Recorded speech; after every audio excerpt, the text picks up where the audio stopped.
Bonjour à tous et bienvenue dans cette nouvelle vidéo review.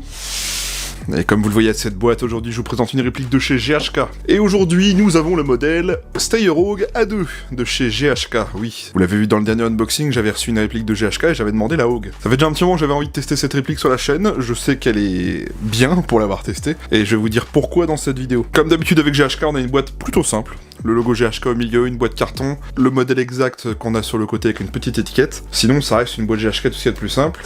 Les boîtes GHK s'ouvrent sur le côté, et il va falloir sortir tout le bloc polystyrène. Et voilà pour l'intérieur de la boîte. Vous voyez que c'est plutôt simple, en fait c'est un gros bloc en polystyrène dans lequel est ancrée la réplique et tous les accessoires. On trouve déjà pour commencer un chargeur de 30 coups, type chargeur de Haug, vous savez gaufré là, avec ses jolis détails. Le fameux rappel à la loi en français introduit par Airsoft Entrepôt, le manuel du fabricant, le manuel GHK, on va voir ça juste après. Bien sûr on aura la réplique du Steyr-Haug, et j'avais oublié de le remettre dans la boîte, mais on retrouvera aussi un speed loader qui est à côté de moi et ce petit adaptateur. Donc voilà en ce qui concerne le contenu de la boîte.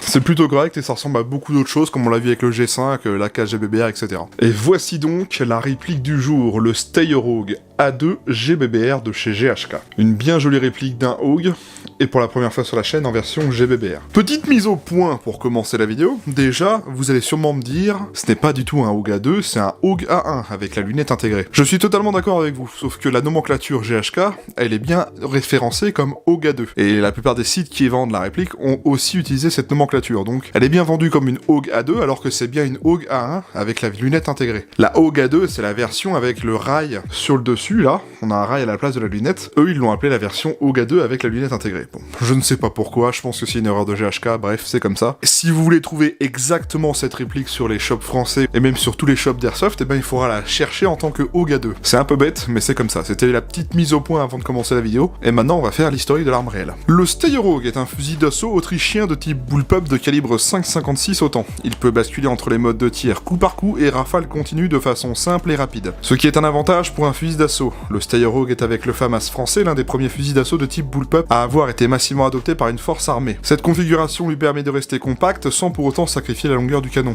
la maniabilité et la précision restant optimales. Le sélecteur de tir est incorporé à la queue de détente. Pour que l'utilisateur puisse tirer en mode automatique, il lui suffit d'appuyer plus fortement sur la queue de détente. Ce principe permet d'être beaucoup plus rapide pour adapter l'usage de l'arme du mode semi au full automatique. Il existe plusieurs versions du Haug, notamment 3 très connues. Le Haug A1, nom donné en 1981 à la version militaire d'origine, équipé d'un viseur optique à grossissement fixe de 1,5, le Haug A2 version avec poignée antérieure, mais l'optique de visée est remplacée par un rail Picatinny standard, le Haug A3 version avec un arrêteur de culasse et un rail Picatinny court, incliné à 45 degrés. Il existe également le Haug Para ou SMG, une petite version en calibre 9 mm Parabellum, le Haug P, version de l'Haug A1 ne pouvant pas tirer en rafale, destiné aux unités de type police, le Haug H-Bar pour Heavy Barrel en anglais, version à canon lourd et long, 62 cm muni d'un bipied, sert également de mitrailleur légère d'appoint. Et pour finir, le Haug Sniper, Haug A2 muni d'un bipied léger et d'un canon de 60 cm.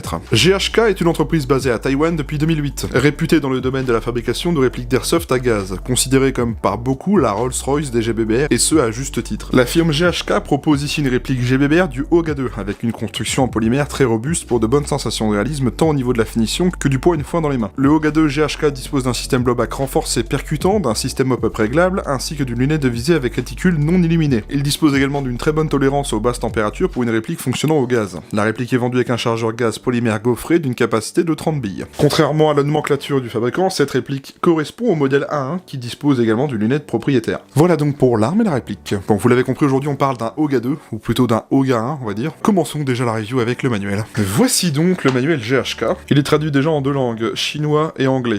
Pour commencer, on va voir plusieurs explications comme l'insertion des billes dans le chargeur, le réglage du hop-up, le démontage et l'entretien de la réplique, ça c'est très bien, surtout si vous connaissez pas le GBBR et que c'est votre premier GBBR. On vous parle également de l'entretien du chargeur, etc. Donc où appliquer de l'huile siliconée pour entretenir les joints, etc. Le réglage de la lunette, qui est bien sûr fonctionnel. Ici on a une partie nous présentant les différents accessoires sortis par GHK. On y apprend qu'on peut y installer des rails, etc. Ça c'est vraiment très bien. Ça vous montre un petit peu ce qu'on peut faire en achetant des pièces vendues séparément pour le transformer. Et bien sûr on a un plan éclaté de la réplique. Ça c'est toujours très bien de le mettre. Le manuel est très succinct, très classique, mais il vous apprend les bases. L'utilisation, le démontage, montage et l'entretien, ainsi que le plan éclaté. J'ai envie de vous dire, ça suffit largement, surtout si on connaît pas du tout le GBBR. Donc voilà, bon manuel en tout cas à lire si vous achetez la réplique. Comment est-ce qu'elle fonctionne cette réplique? Eh bien c'est un GBBR. Qu'est-ce que le GBBR? Ce sont des répliques qui fonctionnent au gaz. En fait, la plupart du temps, le gaz va s'insérer dans le chargeur, avec la petite valve juste ici. On y met les billes, on met le chargeur dans la réplique, on arme et on tire.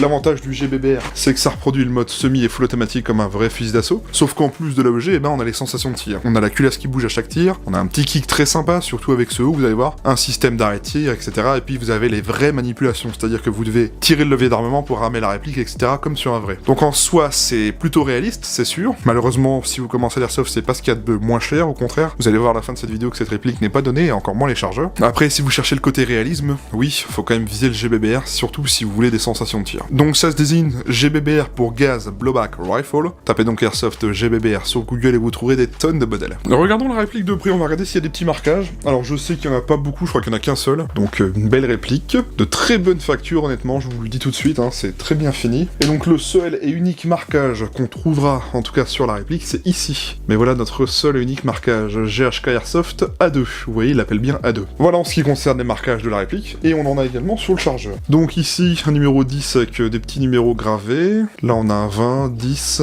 et en bas 30, c'est la capacité réelle du chargeur. En dessous du chargeur on n'a rien. Et de l'autre côté on retrouve les mêmes marquages. 10, P, 20, 30. Il n'y a pas beaucoup de marquages sur la réplique. Je suis pas sûr que sur le vrai Hawk il y ait tant de marquages que ça. Si vous connaissez vraiment le modèle réel, n'hésitez pas à le dire, ça pourrait m'intéresser. Voilà ce qui concerne les marquages. Bon allez, attardons-nous à la réplique, on va commencer par les contrôles. C'est un Hawk, je crois qu'on en a fait qu'un seul sur la chaîne pour l'instant, c'est le Hawk 1 de chez Snowwolf. Bah, c'était il y a un an d'ailleurs, hein, quasiment. C'était la première réplique que je faisais avec le stagiaire. Vous allez voir qu'il n'y a pas beaucoup de choses qui vont changer, hormis le fait que ce soit un GBBR, mais à part ça, voilà. Commençons déjà par la sécurité de cette réplique. Alors, la sécurité sur les Hawk, vous allez voir que c'est un peu particulier. Déjà, elle est ambidextre, accessible à droite comme à gauche, et c'est un peu comme les M4, sauf que c'est différent au niveau conception, c'est juste que c'est au niveau du sélecteur de tir. Le sélecteur de tir sur les Hawk, je vais zoomer, c'est ce bouton juste ici. Ce bouton, en fait, il va dépasser de chaque côté. Là, la sécurité est actionnée, donc on bloque.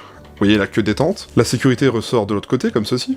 Vous voyez, on a un point blanc marqué dessus, ça nous signifie qu'on peut tirer. Donc pour tirer, il suffit tout simplement de pousser à l'inverse. Donc là, j'ai mis le full sans faire exprès. C'est vrai qu'il est très bien marqué, voire même un peu dur sur mon modèle. Vous voyez, on le voit, on a un point rouge sur le bouton lorsqu'il est poussé à l'inverse. Donc là, j'ai désactivé la sécurité. Donc à ce niveau-là, on pourra actionner, bien sûr, la queue détente. Le cran intermédiaire au milieu, ça c'est le mode semi.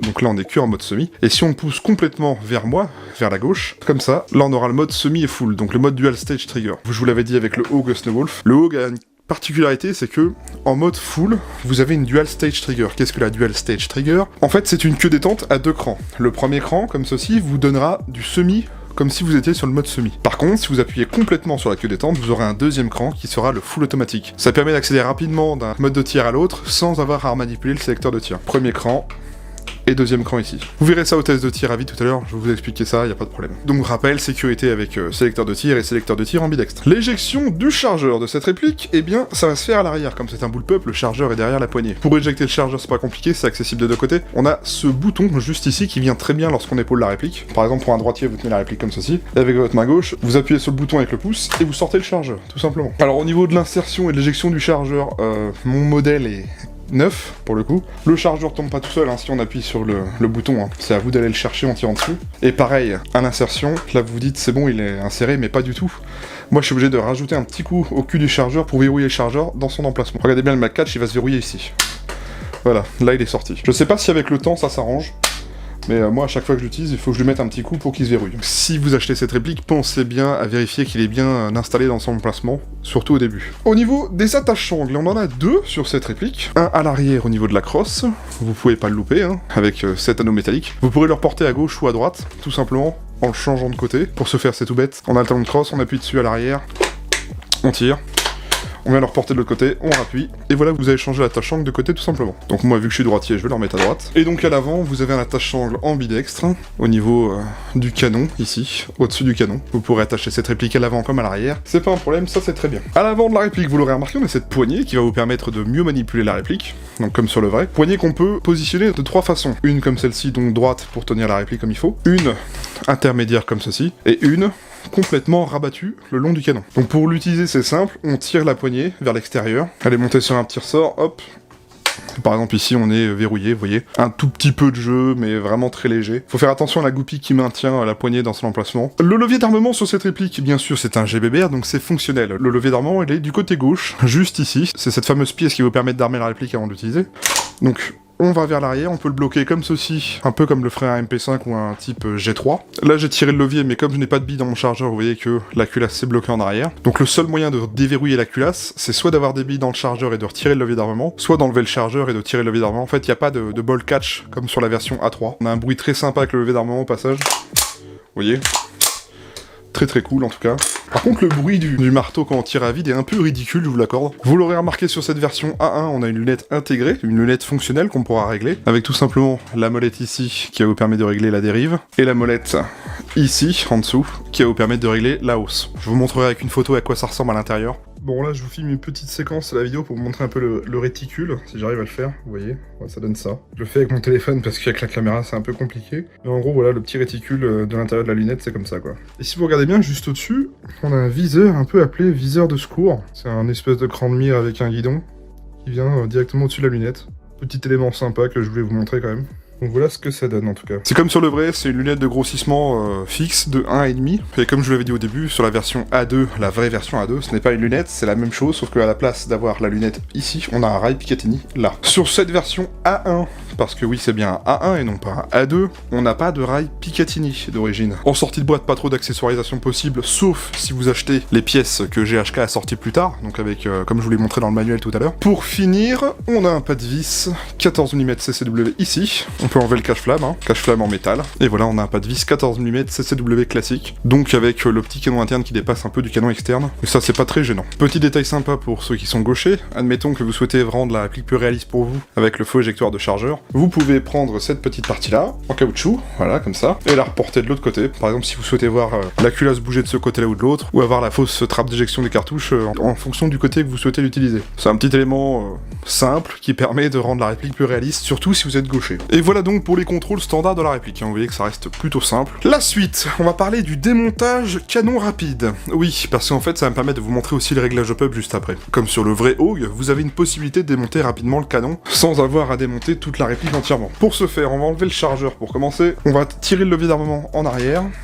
on va le bloquer comme ceci, vous voyez. Et donc, avec le petit loquet de déverrouillage ici, en dessous de la réplique, là, au niveau de mon pouce, on va le pousser vers le bas, donc j'appuie, et en même temps avec la poignée du canon, je vais basculer, vous voyez, hop, d'un quart de tour, et à ce niveau-là, on pourra tirer le bloc canon externe et sortir tout le bloc canon. Et bien ça vous permettra d'accéder au canon externe et au canon interne et ainsi qu'au bloc hop-up et au réglage hop-up justement, on va y venir tout de suite. Donc ça c'est bien qu'ils aient reproduit ça sur la version réplique Airsoft en tout cas. Le réglage hop-up, du coup ça me permet de faire la transition. Quand vous avez démonté le canon, le réglage hop-up, et bien en fait le problème c'est que ça se fait là. Vous êtes obligé de démonter le canon en fait pour aller régler le hop-up. C'est la seule et unique façon. Vous voyez le réglage hop-up est ici, avec cette molette crantée là. La molette du réglage hop-up est très bien, elle se dérègle pas tout seul avec les vibrations, elle est plutôt simple à faire. Faut prendre le temps de le faire parce qu'il faut démonter à chaque fois, certes c'est chiant, mais une fois que vous l'avez réglé, ça bouge pas. La réplique utilise des joints hop-up type AEG et les canons internes type AEG aussi. Si jamais vous souhaitez changer le canon interne ou le joint hop-up, eh bien c'est de type AEG. Donc réglage hop-up, oui, c'est pas le plus simple qu'on ait vu sur un GBBR, c'est chiant, faut démonter tout le temps.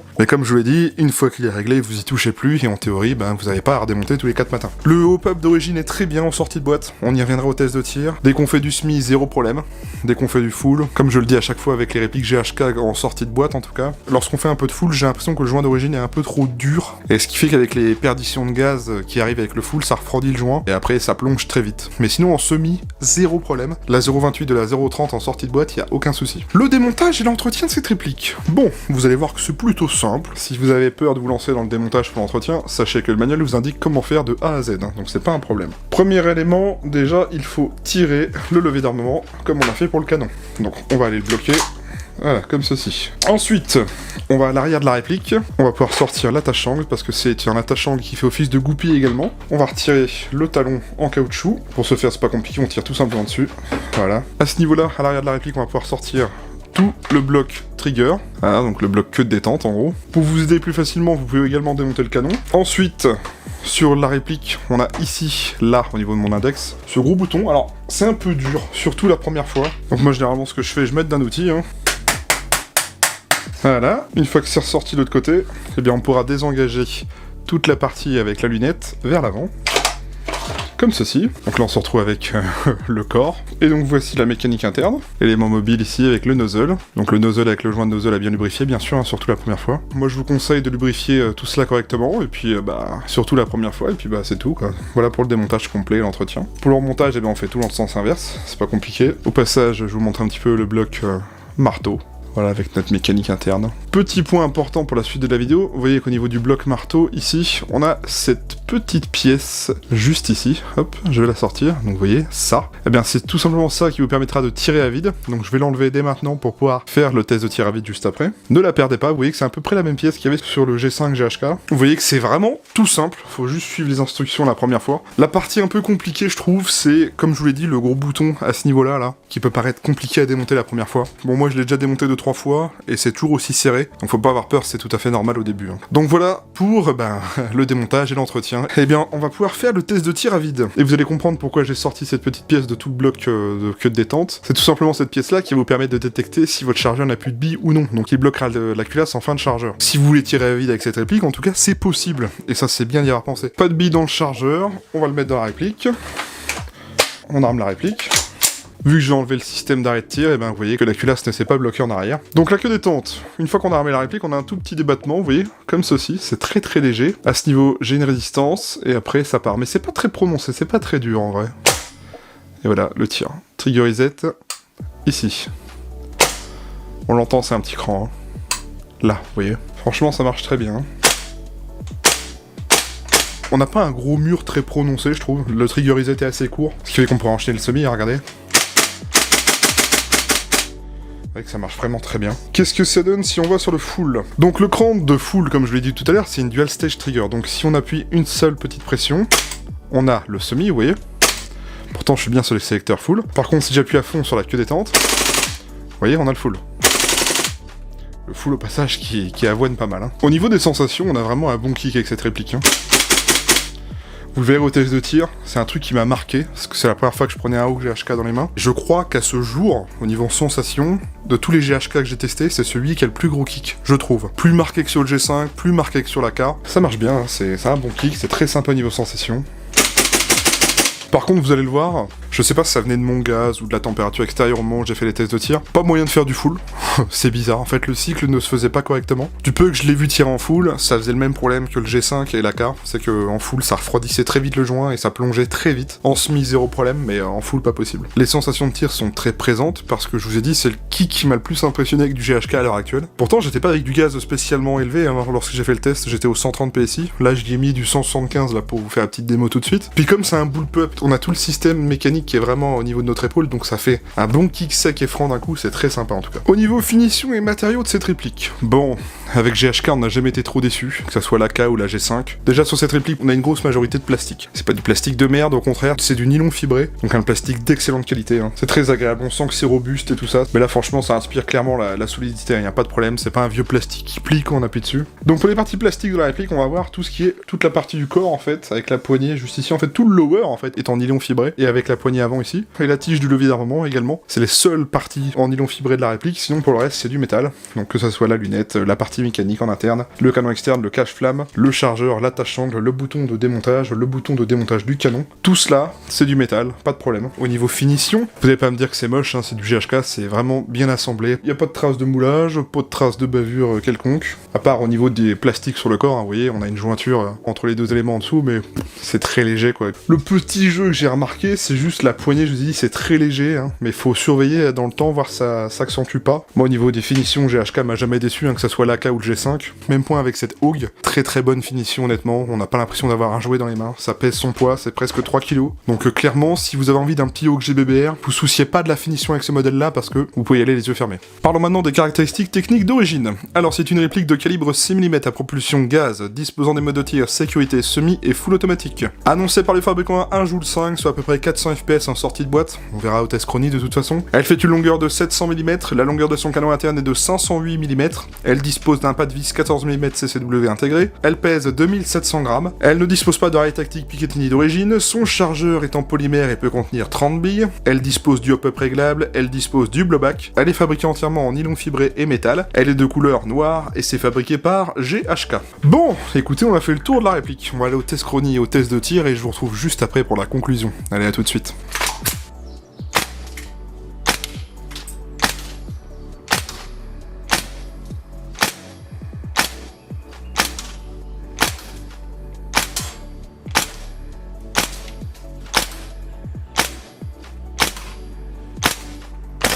« 14 millisecondes, dis donc. Ouais, c'est pas mal, hein. Bonjour stagiaire, le Steyr-Rogue A2 GHK GBB. Bull pop. Ah, ça c'est... C'est stylé, hein. Ça c'est stylé. Oula. Ça a l'air de te dur.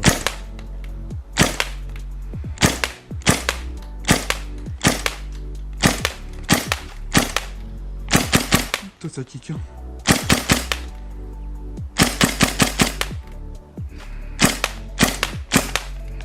Eh ben... ça kick pas mal honnêtement. Ouais. Je crois que de tous les GHK que j'ai essayé, je crois que c'est le plus puissant pour l'instant. Puissant là. Ah ouais. Vous dites bien que...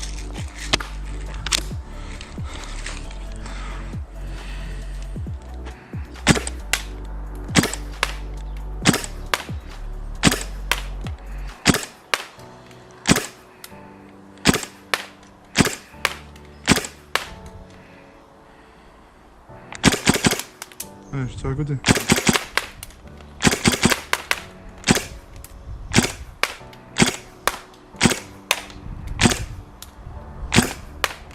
Deux chargeurs avec une charge de gaz. Ouais.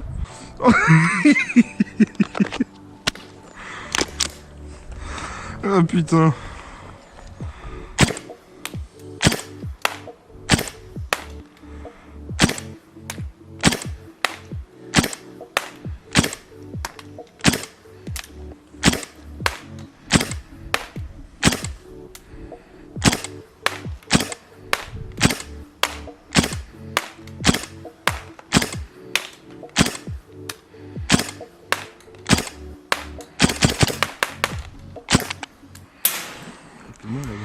L'arrêtoir et tout ça.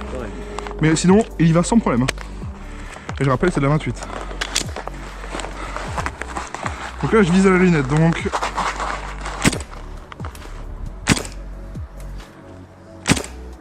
Oh.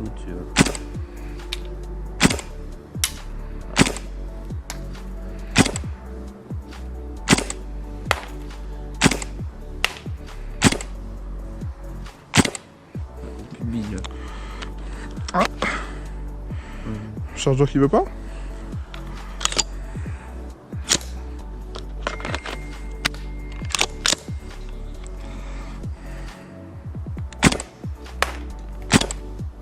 Ah. Du viens sans faute là. C'est clair. On était bon.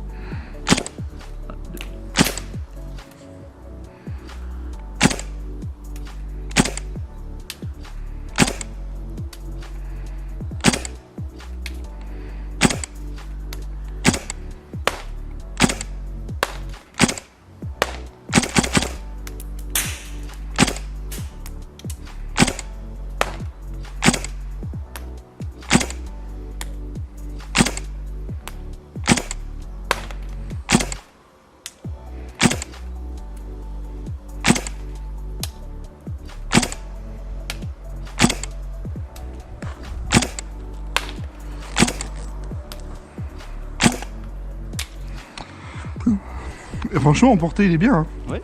C'est juste que bah j'ai pas réglé les lunettes, donc je tire à côté. Ouais. Allez, le full. Ah.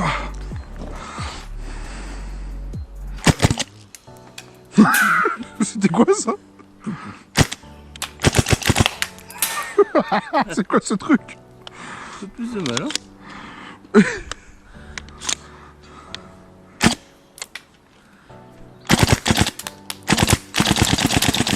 Bon, c'est pas... Ouais, non. Alors, moi je vois les billes, hein. C'est comme l'AK, le G5, dès que tu fais du full. Ouais, On va essayer de faire du full à cette distance, mais si ça va pas, je repasse en semi. Ça va être compliqué. Donc semi. Ah.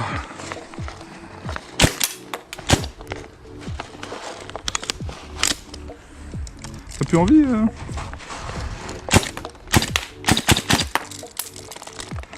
Il a plus envie, il a froid.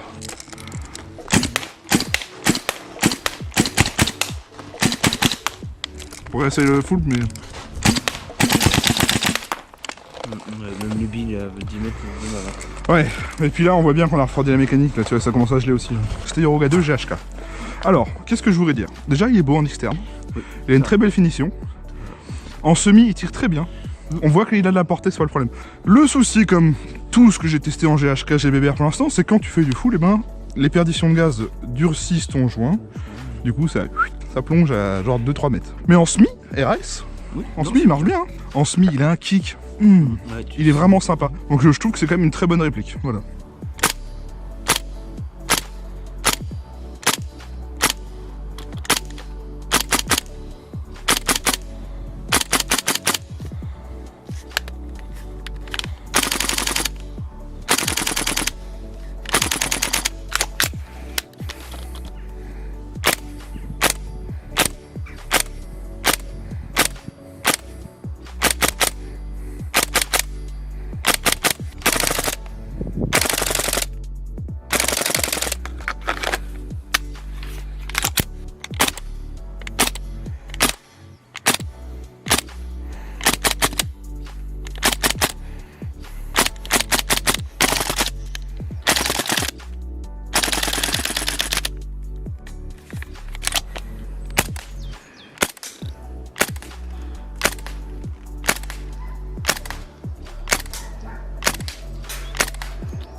Non, bah laisse tomber le full. Ouais, voilà. Je ressors du test de tir, alors que vous dire? Pas grand chose si c'était que c'était une très bonne réplique, hein, surtout en sortie de boîte. Il y a quand même quelques petits points que j'aimerais voir avec vous. Vous l'avez vu au test de tir, il y a eu un tout petit raté au niveau du full, et également au niveau des perfs, on va voir ça tout de suite. En semi, j'ai fait les tests à la 0.28, le jour du test de tir. J'ai testé à la 0.30 hors caméra, ça lève très bien la bille, y a pas de problème. Donc le hop-up fait bien son boulot, on touche aisément à une cinquantaine de mètres, y a pas de problème. La réplique se débrouille très bien même avec les basses températures, vous l'avez vu lors du test de tir, il faisait pas non plus très chaud. En sortie de boîte au niveau de la précision du groupement, je trouve que c'est correct, honnêtement, c'est même plutôt bon dans l'ensemble. Après vous pouvez encore améliorer ça en changeant le joint et le canon interne si vous le souhaitez. Je rappelle, c'est du joint type AEG et du canon interne type AEG, donc c'est très simple au niveau upgrade. Pas de cooldown, pas de dégazage en semi, par contre, voilà, c'est là que je vous dis un mais. Au niveau du full, j'ai eu les mêmes problèmes que le G5, que la KM GBBR GHK. Je pense que le joint d'origine, il est un peu trop dur, ce qui fait que quand on a des perditions de gaz avec le full, et bien ça refroidit très vite le joint, à peine on commence à faire les rafales en full, que les billes plongent très vite. C'était la même chose avec le G5 et la KM. Je pense que si vous changez le joint up, après ça réglera le problème. Par contre, vous l'avez vu, je pense que c'était dû au gaz que j'ai employé, c'était un peu trop faible pour faire du cyclage en full le jour du test. Oui, je vous l'ai dit, j'étais au 130 PSI, en semi ça a été très bien, même pas de dégâts en lead cooldown. Mais en full, vous avez vu que le cyclage a été un peu bizarre. On s'est regardé un peu bizarre avec mon stagiaire avant. Non, je pense que c'était juste le fait que j'ai pas utilisé le bon gaz. J'aurais su, j'aurais pris du 175 PSI pour le coup. Vous l'avez vu tout à l'heure, je vous l'ai montré au 175 PSI, y a pas eu de problème de cycle. Ça a très bien marché en full. Vraiment pour conclure, cette réplique, est-ce que je vous la conseillerais si vous cherchez un Hawk GBBR histoire de pouvoir être aussi réaliste que possible, tant en termes d'utilisation que de manipulation? Et si vous voulez vraiment du GBBR, oui, clairement, vous cherchez un Hawk GBBR, je vous conseillerais le GHK. Si jamais vous me demandez un Hawk GBBR, je vous dirais le GHK, donc c'est pas la peine d'insister. Ça change du traditionnel M4, de la traditionnelle AK, et moi par chez moi, les Hawk, que dalle, vous pouvez courir, mais en tout cas, peut-être par chez vous, tant mieux. En tout cas, si vous cherchez un bon petit Hawk GBBR, le GHK. Maintenant, on va parler du prix. Là, c'est un autre point. Alors, au niveau du prix de cette réplique, j'espère que vous êtes bien accrochés. Bon, après, c'est comme tout le GBBR, je vous l'ai dit je ne sais combien de fois. Si vous êtes débutant, que vous n'avez pas un gros budget, ne courez pas vers le GBBR, parce que vous allez voir que c'est un autre monde, on va dire. Après, si vous avez les moyens, clairement, oui, foncez, c'est super le GBBR, au niveau sensation. Le prix de la réplique actuellement, chez Airsoft Entrepôt, mon partenaire, il est de 589,90 €. Oui, je l'ai dit, hein, c'est pas les répliques les moins chères pour commencer. Surtout de la marque GHK. Hein. GHK c'est quand même considéré du haut de gamme au niveau GBBR. Voilà, le prix de la réplique, hein, quasiment 600€. Est-ce que ça me choque? Non. Est-ce que je suis consterné? Bah non, parce que on a plein de répliques GBBR dans le même tarif. Moins de 600€ pour avoir un Hawk GBBR, je trouve ça quand même correct. Je dirais pas que c'est abordable, parce que c'est pas un budget pour tout le monde. On a des M4 et des AK dans ces mêmes prix-là, donc bon, moi ça me choque pas spécialement. Alors par contre, l'autre point, on va dire, qui fait un peu mal aux fesses, c'est le prix des chargeurs sup. Donc ces fameux chargeurs-là. Les chargeurs supplémentaires du GHK Hawk, 79,90€. Et ils sont dispo chez Airsoft Entrepôt d'ailleurs. Ouais, bah, c'est aussi pour ça que je vous dirais de pas forcément foncer sur du GBBR. Si vous êtes débutant, je le rappelle. Après, si vous êtes débutant et que vous avez le budget, oui, vous pouvez y aller. Hein. Si vous êtes sûr de vous, prenez ça. Mais voilà, c'est quand même un budget, hein, 80€ le chargeur, sachant que c'est des chargeurs de 30 coups. Donc si vous voulez en avoir plusieurs pour jouer tranquillement une game sans avoir à aller recharger en zone neutre, ça commence à faire beaucoup, hein, au niveau budget, mais bon, voilà. L'AKM LG5 avait des chargeurs qui n'étaient pas non plus très abordables. Donc voilà, au niveau des prix de cette réplique. Allez, dernier point, je tiens à vous rappeler que Airsoft Entrepôt et moi, on a mis en place un système d'affiliation. Qu'est-ce que ça veut dire? Admettons que vous avez besoin de passer une commande pour des billes, du gaz, une réplique, n'importe quoi sur le site de Airsoft Entrepôt. Si vous utilisez mon lien affilié qui est en description, ou même si vous souhaitez acheter cette réplique, admettons, en utilisant mon lien affilié, vous permettez en fait de soutenir la chaîne indirectement sans rien débourser de votre poche, c'est-à-dire que vous, ça ne vous coûtera pas plus cher, ça changera strictement rien à votre commande. C'est juste qu'en faisant cette commande avec mon lien affilié, ben, vous me permettez d'avoir des avantages chez Airsoft Entrepôt. Ça m'a déjà permis d'acheter des accessoires pour faire des vidéos review complètes, notamment avec le Glock Gen 5 Marui au début de l'année. Il y en a déjà beaucoup qui l'ont fait, il y en a toujours qui le font, je vous remercie vraiment beaucoup, ça fait très plaisir de voir que vous soutenez le travail. C'est ouf, je pensais pas que y aurait autant de gens qui feraient ça, mais si, vous êtes nombreux, donc merci à vous tous. Si vous l'avez pas encore fait, vous pouvez le faire si le cœur vous en dit, le lien est en description, ça vous coûte strictement rien, je vous l'ai dit. En tout cas, un grand merci à tous ceux qui l'ont fait et à tous ceux qui le feront dans le futur. Bon, comme on est à la fin de la vidéo, je tiens à remercier Airsoft Entrepôt qui m'a prêté cette réplique pour vous en faire la vidéo. Ça faisait très longtemps que j'avais envie de tester ce Hawk GBBR, et grâce à eux, ça a été possible. Donc un grand merci à Airsoft Entrepôt, je vous mets le lien de leur site, de la réplique, du chargeur, de leurs réseaux sociaux en description, tout y est, vous n'avez pas à chercher, vous avez tous les liens en description, c'est juste en dessous. Moi je vous invite donc à venir vous abonner à ma chaîne YouTube, pensez bien à activer la cloche et les notifications, ça vous permettra d'avoir une notif quand je sortirai une nouvelle vidéo que je la programmerai, donc si vous voulez pas manquer la vidéo prochaine qui arrive, c'est le meilleur moyen de la suivre. J'ai également une page Instagram, c'est du contenu bonus en plus de YouTube, j'y poste des photos, des stories, des posts communautaires, c'est le seul et unique réseau social que j'ai maintenant, c'est du contenu bonus, à vous de voir si ça vous dit. Si la vidéo vous a plu, n'hésitez pas à liker, commenter et partager la vidéo. Si vous avez une question, n'hésitez pas à la poser dans les commentaires, j'essaierai d'y répondre, sinon j'essaierai au mieux de vous guider en tout cas. N'hésitez pas à me dire ce que vous avez pensé de cette réplique, si vous en êtes déçu, si vous en êtes content, si vous la possédez, si vous l'avez eu, si vous avez du GHK, si vous êtes content de cette marque, bref, les commentaires sont là pour débattre. Tant que c'est bien construit, qu'il y a des arguments, moi j'accepte. La vidéo est déjà présent terminée, j'espère que ça vous a plu. Je vous souhaite à tous un très bon week-end. Si vous allez jouer, bonne partie. Si vous restez chez vous, reposez-vous bien, prenez soin de vous, portez-vous bien. On se retrouve la semaine prochaine pour une autre review. Sur ce, bonne fin de journée et salut à tous.